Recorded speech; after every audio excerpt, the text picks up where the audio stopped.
Hello, and welcome to Beyond the Venue podcast with your host, MG, the venue specialist.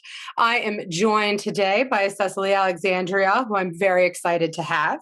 She is a Black woman of many, many talents, many of which include producer, actor, writer, friend, auntie, wedding officiant, human person, and more. But among the top descriptors, she is above all a comedian. She has appeared in many comedy festivals and podcasts, so I'm very lucky to have her today. She also authored a book entitled Vagina Strong, which we can dive into a little bit. So if you are looking for a smart, informed, and very funny human, she's right here. Cecily, thank you so much for joining today. How are you feeling today? I feel pretty good, and thanks for having me on. So I'm excited. So excited. Yes. So the funny story, this is actually the first time that you and I have ever had a verbal conversation. Yeah. I first was introduced to Cecily. You were performing at one of Hillary's Tell Me a Story or the Speak Up.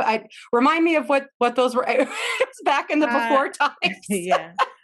Tell Me a Story is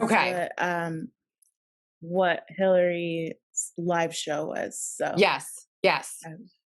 Who I only just met Hillary in the summer of 2019, which was shortly after I started my business. So you were performing at one of her shows, and I, started following you on Instagram and on Twitter, and just love what you're putting out in the universe. And then with the shutdown, you started hosting your own shows. And so I've been tuning into that and absolutely enjoying those as well. And then I would learn, I believe you posted randomly on Instagram at some point, I think over the summer or in the fall, that you had your Universal Life Church officiant's license. So if anybody needs an officiant, and I said, hey, I actually do. I have a couple micro wedding clients who are looking for an officiant. And so I remember, I think I reached out to you on either Instagram or email. And then it was hey, have we actually met before? It was this crazy MG, the venue specialist, reaching out to me asking for an officiant, but you were so kind and, kind of here's the scoop. And what was interesting, I also remember specifically with the officiant that you said sometimes it might not get recognized. And so having to kind of dive into that a little bit. So I ended up getting my officiant's license as well. And so I want to start off with that. Tell me what it's been like officiating weddings. Have you done many? How long have you been?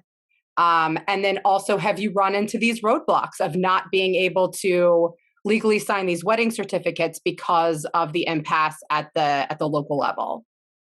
Yeah. So honestly, I got my officiant license to do my brother's wedding. Oh. So I officiated my brother and his wife's wedding a few years ago, and it was fun. It was in Charleston, and my brother wanted me to start out with the Princess Bride, the Mawage. Oh boy. Okay. And it was only funny to us because everybody else thought I was like stroking out. Like they were like, what is wrong? Is something wrong with her? So is there video proof of this? Was this captured? There is some video proof of that. And yeah. And I think my nephew, he was about 5, and he was just like, what's wrong? But then I went back into my regular voice, and everybody was like, oh, it was a bit. I get it. Jokes are always funnier when you have to explain them, for sure. Yeah, that's the way of comedy. We hate it a lot. But yeah, so that's the only wedding I've actually officiated. Oh, okay. So I was just like, I noticed there are a few comics, throughout the world who have put on their bio, like they officiate weddings and things. And I was like, oh, I actually can do that. So let me like let people know that I actually have the things to do. Um, Did you so get that's any what. other inquiries besides MG, the venue specialist? Or No. okay. Yeah. So when you reached out, I was like, oh, okay. Oh, I said that? Oh, yeah, okay. Yeah, yeah. Right. All right. All right. That is on my list of things I said that I Yeah, do. I do that. That's why you can't lie on your resume. Yeah. So many people lie on their resume, and I'm one of those people that's like, I will get caught, easily get caught, be like, I don't, did I say that? Um, but yeah, so the officiant thing is a thing I can do. I had a great time doing it for my brother and would love to do it again. And the ULC gave like a whole packet of information, different like ways of um doing weddings and things. And I went for the full like not the full I didn't get like Because they really all the upsell things. you. Yeah. It's free to like all you do is push a button and they say congratulations, you are ordained, but then you need to pay for the certificate so you're official and then all of these packet items. So Yeah. I decided to just go for the certificate and that is on the agenda for next week of are there more things that I need to get because I'll be officiating at this elopement pop-up in a couple weeks. So Yeah. That's cool. I was like, let me go for the clergy like lanyard for no reason. Like, where am I going to need a clergy lanyard? So I went for all, like, not all of the things, but a few of the things. And of that occasionally, accoutrement. occasionally I'll like put it on, like, when I sign up for stuff, when there's a like Miss, Mrs., Reverend, I'll like choose Reverend. Just nobody has like said anything about it, but I always, if it's there, I'll be like, "Oh, I'm that. Let me put that on there." Well, so how does this go over with your friends from college? Because I know you went to a pretty conservative religious Yeah, undergraduate program. yeah. I went. Yeah, it was a Christian college, like Pentecostal, really the strict or not the strictest of the Christian colleges because I had friends from like Bob Jones University, and I was like, oh, that's even worse. Like, what do That's the 10 out of 10, and you guys were like the 9 out of 10. yeah, 8.5, 9, yeah, like, but oh, okay. So yeah, I don't really communicate a whole lot with a lot of the people I knew back then. Most of the people who I do communicate with now, like, get it and get me and are like, they don't, they don't care. Like, um, but if I were to go back to like the college town that was basically just the college and a bunch of churches, they would be like, yeah, you're not like, you're maybe not even Christian according to us. Like, what are you doing? Please take that clergy lanyard down. Like, so, Judging your life decisions. Well, if you mhm. had to go back and do it all over again, would you pick the same college based on the experiences that you had, or do you think you would go in a different direction? Absolutely not. Like, um, no, as like knowing who I am now and learned and all the things, I would have chosen an HBCU historically Mm, Black hmm. college. Um, because the college I For was the at, drum lines and the oh my gosh, stepping. like all that, yeah. And just also history and like Yes, of knowing, course, of yeah, course. but absolutely there's quite a difference in the white Christian college that did not have a football team, but had a basketball team and the cheerleaders, there was like only one cheerleader that could do like a back handspring. So like quite a difference between that and like an HBCU who has like the drumline halftime show, all those things. But I would totally go. I My Christian college experience just really wasn't great. Like Yeah. I mean, I there are stories I have yet to tell about some of the things that happened there, and it's like I I mean, I guess I'm better for it. I don't know, but maybe not. Like I Right. could have I could have lived without like some of the things. So, Yeah, that totally makes sense. And when you're 18, it's so difficult to make all of these kind of quote unquote major life decisions. But I can see where that really would have shaped you in a different direction than if you would have gone to an HBCU. yeah. Um, do you have any idea which one you would have gone to, or like now in retrospect, like I kind of wish I would have gone to? I'm really not. I have no idea. Um, yeah.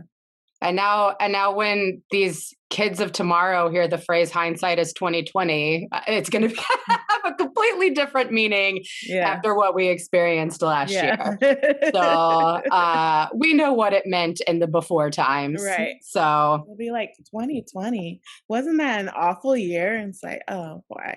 Yeah, we, it was. well, that segues, kind of right into what I really wanted to talk to you today about, with how you've been able to transition your comedy shows and take them to a virtual platform. And you have been able to pull in so many different types of audience members to join you that probably wouldn't have shown up at 8 o'clock on a Thursday night. But when we're in the comfort of our living room, Yeah. and I love that you use Crowdcast because no one can see me and I can drink my cocktail and I've got tears in my eyes and I can type little smiley faces and claps. And I've really enjoyed the whole experience. So how did you decide what you were going to do, how you were going to do it, and what have been some wins and some challenges with the whole going beyond the venue for you? Yeah. So I started my storytelling show live in 20 towards the end of 2019, and then I did a live show in February of 2020, and then we shut down. The city I live in, Philly, and we were shut down. So at first I thought it would be 2 weeks to a month, as I think most of us kind of were like, oh, it's 2 weeks to a month.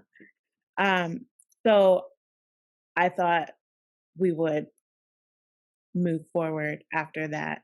Um, and then it's it continued to get longer and longer of, being home and not knowing um when things would open up, and So eventually it much kind of, uncertainty. Yes. yeah.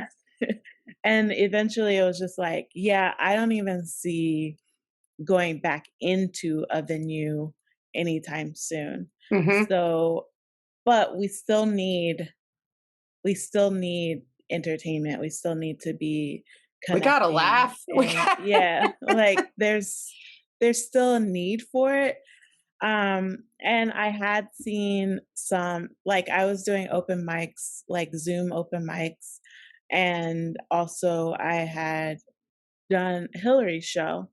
I think she did one or two virtual shows. Um, and I was like, okay, this might work.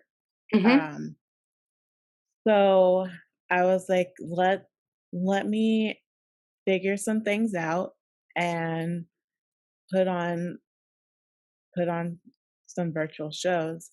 And it actually worked out for me because I was doing the show in a small, like, bakery like, Yeah. coffee What shop what kinda. venue were you doing your shows in the before Um, times? yeah, in the before times, it was Kia's Cakes. It's in, Lansdowne, right on Okay. Lansdowne Yeah. Avenue, and, Okay. Just outside of Philadelphia. yeah.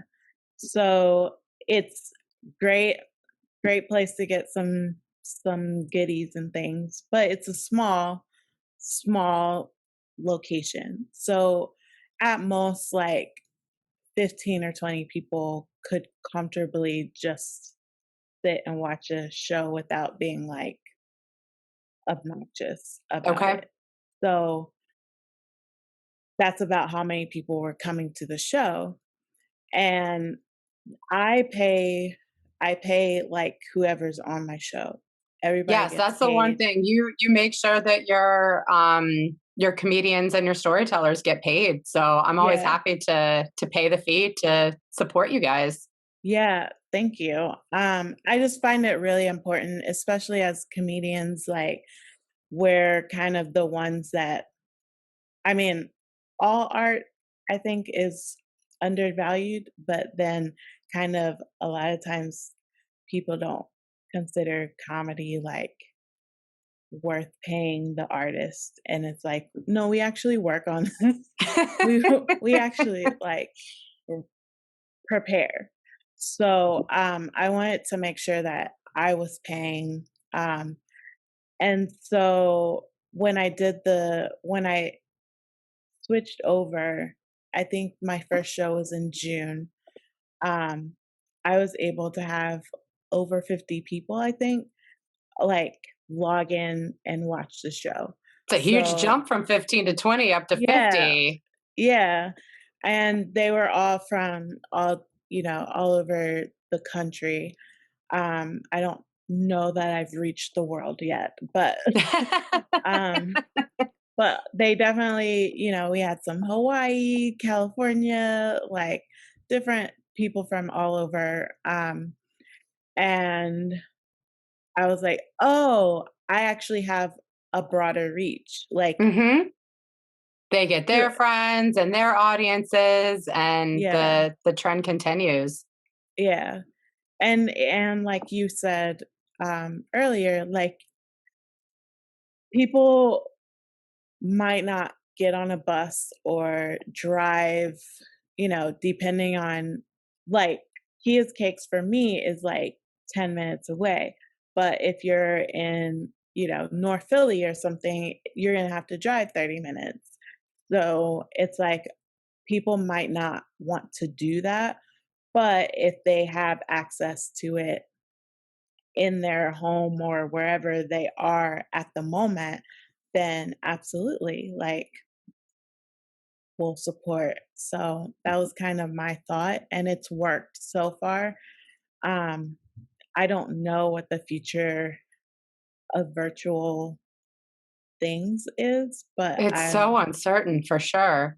yeah, um, but I still feel like it's currently working. So I'm going to keep doing it. And like I said in one of my, I guess, an email, like, if I can't pay the artist anymore, then that's the end of the show. Like, And that's it. That's that's that's when it. you decide it's That's time to move on. yeah. So, um, that that's kind of how I started.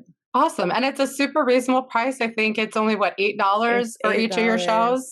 $8. Yeah. And, so you do 2 shows that I've attended, Truth Tellers.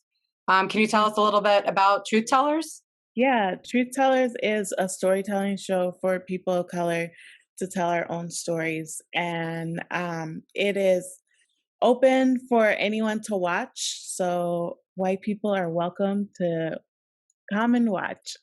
But I really wanted to have that show um, specifically for people of color because oftentimes our voices or our stories aren't being told by us. Hmm. So you'll see a lot of different, even in movies and television, and when they're trying to get that diversity, they'll add the black person in, or do whatever trope or whatever, but it's not actually coming from an authentic voice. Hmm.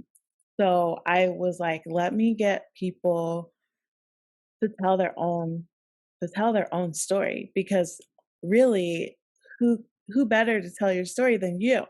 Right. And I love the platform that they have. And I also love the variety of the stories that come with truth tellers, because even though I know you as a comedian, the tone of everyone's story is completely different, and there's pain and some real serious things that people have gone through, that they share these vulnerabilities. And I feel like I learn so much every time I tune in. So I grateful to you and your artists for sharing your stories. Yeah, thank you. And yeah, for truth tellers, it is, you can talk about anything within the theme. I do themes. So the I don't I don't tell them what story to tell. So I just say, "Hey, here's the theme." Last month's was adventure, so I was like, "Hey, Yes, that's right. That's right. That's right.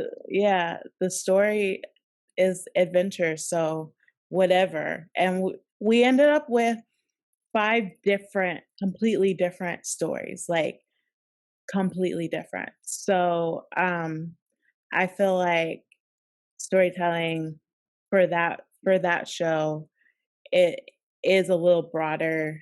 Like, it's very specific who can be on the show, but it's also broader because you can be funny, or you can be, serious, sentimental, or Whatever's striking them that all the day. things. Yeah. And then my other storytelling show is, I Promise This Is Funny. And so that one is all comedians. I thought about Um, using that as the name for this episode, but I'm like, I can't, because I mean, it's obviously going to be funny, but I can't take that from you. Thank It's you. your show title. Yeah. So, Thanks. But yeah, so that one is comedians telling stories on a theme, but it has to be like comedic. Um, so that one's a little bit different than the truth tellers, and that one also is more diverse, and there are white comedians on the show and stuff. So all right. And when do you have your next shows coming up? um i I think it's best if people go to my website, cecilyalexandria.com, Get the dates and the um details. to get the um yeah, because the I pretty much every month so far I have something going on.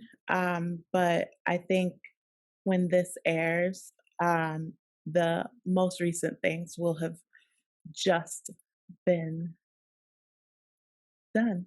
Understood. Completely So, understood. so Um, check out the most up the to date things for information on your May and website. June. Yeah, so it'll be up there.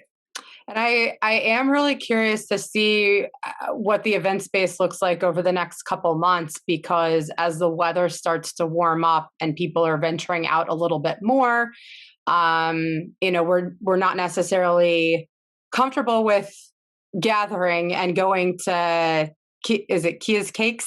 Yeah.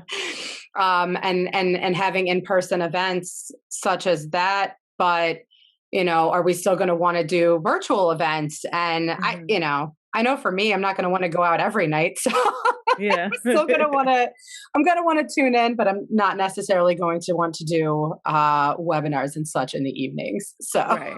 Right. And I think that is, um, like for my shows on Crowdcast and things, I keep it up for a couple weeks so people can watch. Like, if you pay for a ticket, you can watch the show later. so Within that, you could watch it in the morning over coffee. You could watch yeah, it on the weekends. yeah, You don't have to feel obligated to be there in person, but it is fun in yeah, person because you get to see the little chat. yeah. The chat is pretty fun. So, And it's but funny yeah, because you can always tell when people know each other and they're all kind of like hooting and hollering at each other through the chat.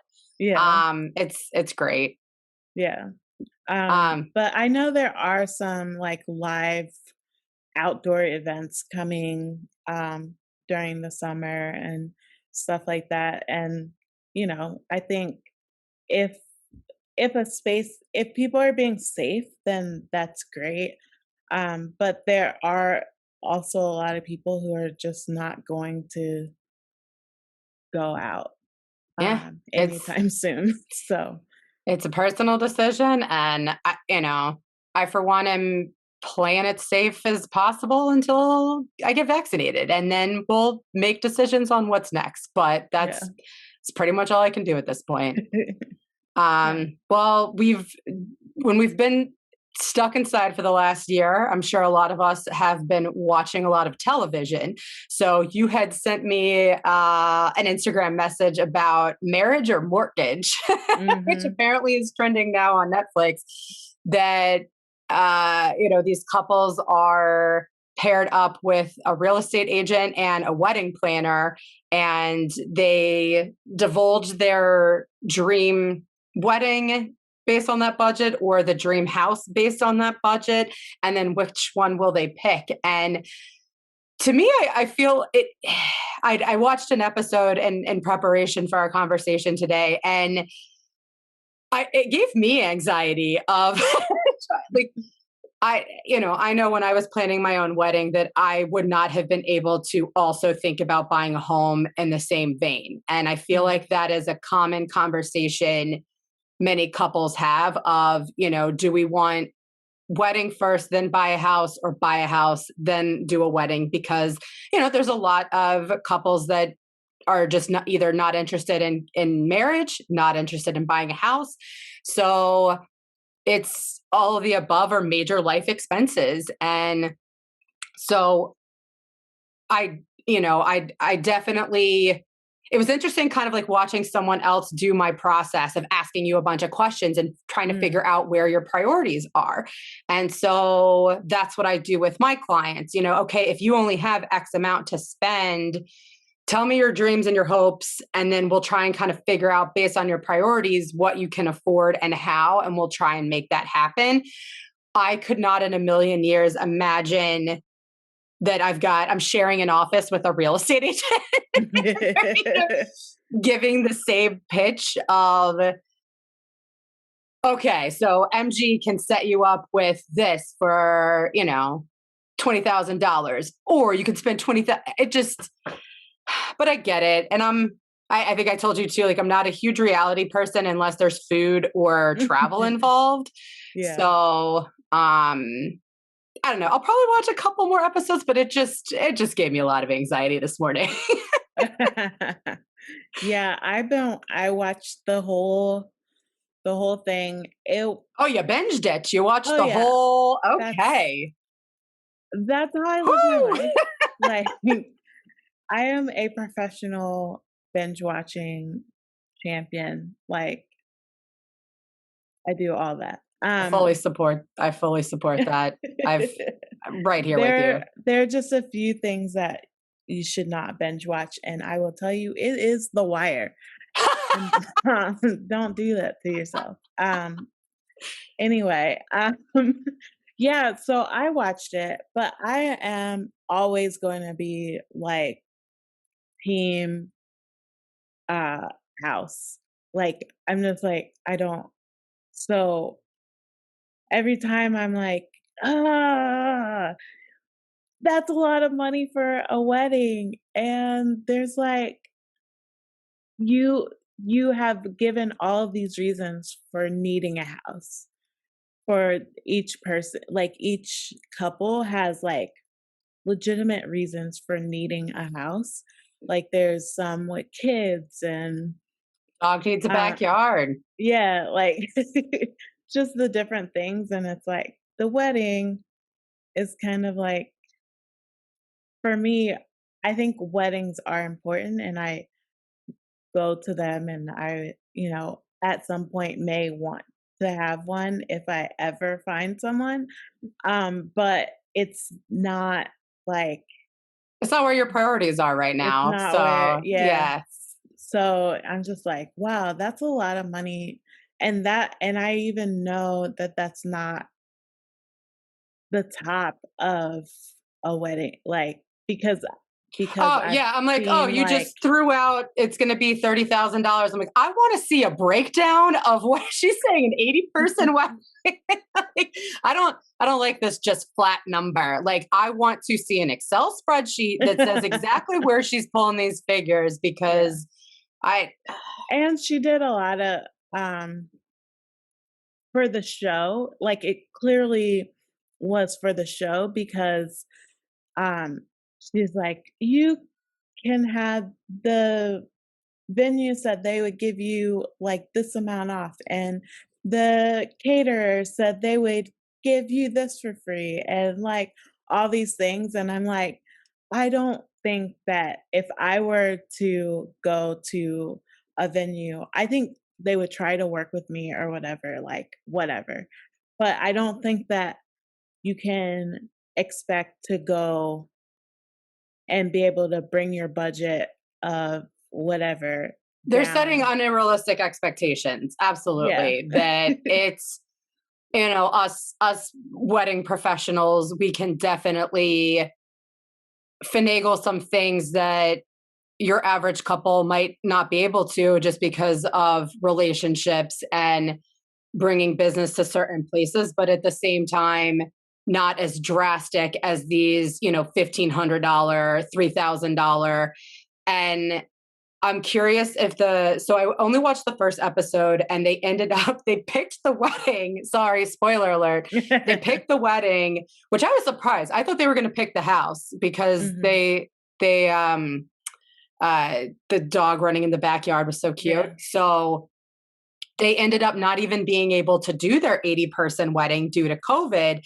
Yeah. And so they put that in the descriptors. And so, should they have just gotten and so I'm Yeah. curious if the rest of the season were all of those weddings not able to happen due to COVID? Like, did they say that, or were they filmed in the before times, or So there was one that was like, their wedding was February 20 something, 2020. And I was like, oh, that was the right last wedding before? of Yep.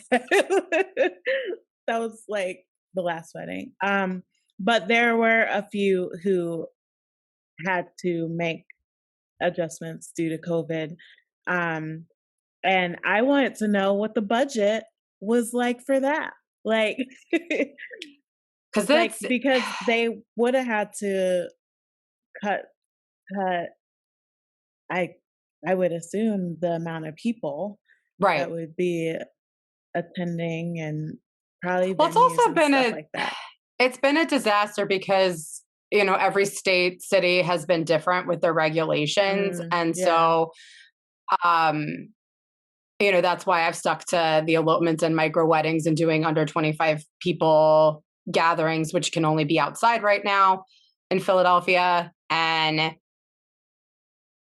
I tell you what, watching the ceremony and they were all maskless in the church, I was just cringing. Yeah. So I, but I mean, even when you do shrink it down to a more intimate affair, like it still costs money. So Yeah. I'm, for me, I'm like, why don't you buy the house and then have a beautiful backyard wedding? Like, that's Right. what I would have done. Right. I just would have stepped in and said, all you need is a photographer and a florist, and you can make this pop and get the rental company to set stuff up for you, a fabulous caterer, and that's all you need. If you want rustic chic, you can do this in your own backyard. Everybody wins. So, but then I realized you probably wouldn't have much of a show. So Right. I don't think they'll probably be calling me for my advice. But your hair, like you could fit in because your hair is red. So they might call you in to be like a fill-in for a show or something. Because Does everybody have red hair? both of them have red hair. And I'm like, did they do that on purpose or is that a wedding planner thing to have red hair? Is that a requirement? No, I think the power black outfits, like the all Mm, black, that's typically the wedding planner go-to look, where when I show up in bright colors and florals, a little bit, but I also do something completely different. So, yeah. well, cool. What's next on your binging list? Um, I'm not sure. Uh so last year around this time I started watching Scandal. I binge watched Ooh, Scandal yes. and then like on my personal Facebook page I was just like acting like I had never seen it. Like never seen Scandal at all. But I was acting like it was a new show. And so I'd be like, "Oh my gosh, have you guys seen this new Shonda Rhimes show?" Like, "What? Like, this is great." So I did that. And then I just kept doing that for a lot of the other shows. But now I might watch How to Get Away with Murder, but I'm not sure if I'm actually going to commit to it. So that's my like, do I want to She binge did. watch that or do I want to not? She did Grey's Anatomy, right? Yeah. Because I never saw any of it, but I do have a friend who started watching it from the beginning, and I just that seems like a lifetime commitment. I don't think Oh I'm. my gosh. I there it's been on for like 20 years or something. Like it's too much. It's too much. And I say I that, but I've seen like every episode of Law and Order. yeah.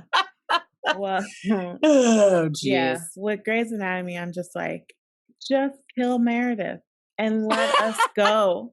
Let us go. Let me move on with my life.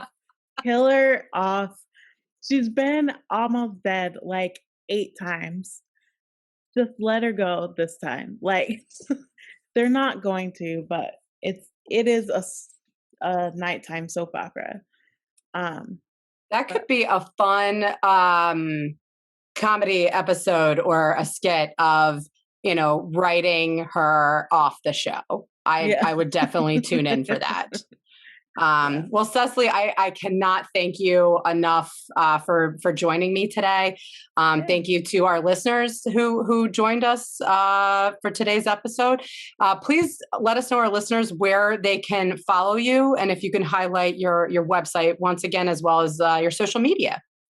CecilyAlexandria.com. It's CeciliAlex as in X-ray, Andria. Um, .com is where all of my information stuff is. And you can follow me at Cecily the Great on Twitter and Instagram. But definitely check out my website, sign up for my email newsletter bi-monthly because that's as much as I can do. And they're great newsletters. Definitely, it's a quick, easy, informative reads for sure. Great. And we're here at Beyond the Venue podcast, and I completely forgot to ask you. Tell me your favorite venue, and either a venue that you miss going to, or if you could just be at a venue tomorrow, or maybe a favorite place that you've performed or attended a show. Yeah, it's a hard one.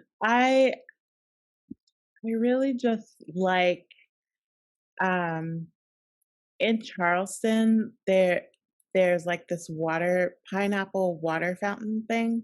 Ooh, Um, and that was like one of the last places I was at. So, um, February of 2020, I was down there with my family, and it was just it was a fun place, and I felt like that would be a great like wedding photo like spot. love it. So And a great place to recreate more scenes from Princess Bride. yeah, yes, knowledge. Oh, geez. Well, I can't thank you enough. And please, listeners, follow Beyond the Venue podcast on Instagram and check us out on all of your favorite podcast streaming platforms. Have a great day.